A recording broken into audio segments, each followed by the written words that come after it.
ఉండడం అనే ఒక అంశాన్ని మనం ధ్యానిస్తే ప్రతి విషయంలో భయం కలిగి ఉంటాం, అవునా? ప్రతి విషయంలో నిరీక్షణ కోల్పోయిన వారంగా ఉంటాం. కానీ యోహాను సువార్త 9:4 ప్రకారం, యోహాను సువార్త 9:4 ప్రకారం మనం బ్రతికితే మనం కలవరపడాల్సిన పరిస్థితి ఏమీ లేదు. ఒకసారి విశ్వాసం అనేది తీసేస్తే, విశ్వాసం అంటే ఏంటి?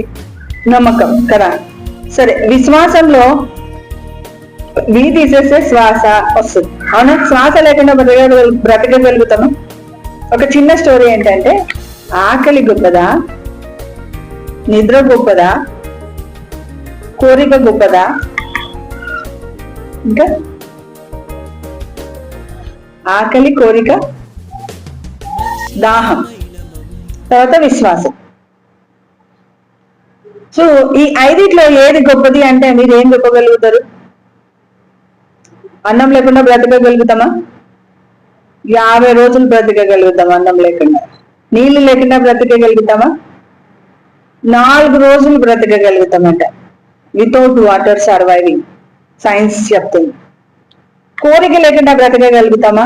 సాధువులు అరణ్యానికి వెళ్ళిపోయి బ్రతుకుతున్నారు, తపస్సు చేస్తూ జీవిస్తున్నారు, కాబట్టి we can live, we can survive, అవునా అండి? కోరిక లేకుండా. ఇంకా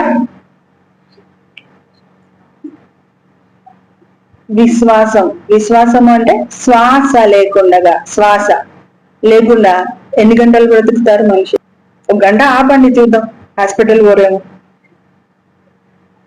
సో ఈరోజు మన జీవితంలో మనకు ఆకలి కంటే గొప్పది శ్వాస కదా, మరి నిద్ర కంటే గొప్పది శ్వాస. నిద్రపోకుండా బ్రతకగలుగుతామా? మనము బ్రతుకుతాం, అవునా అండి? మధ్యాహ్నం నిద్రపోద్దండి అంటే నిద్రపోద్దండి అంటే నిద్రపోకుండా ఉంటా అంటే ఏదో ఒక వర్క్ చేసుకుంటూ ఒక దినమంతా మనం ఒక 2 రోజుల వరకు నిద్ర లేకుండా ఉండగలుగుతామా? లేదు. ఎప్పుడైనా ట్రై చేసినారా?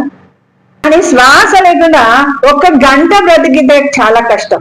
అయితే శ్వాసను ఆధీనం చేసుకున్నవాడు నీళ్లలో కానీ, లేకపోతే శ్వాసను బిగట్టి బ్రతకగలిగిన వాడు 1 గంట, 2 గంటలు, మహా అంటే 3 గంటలు దాటితే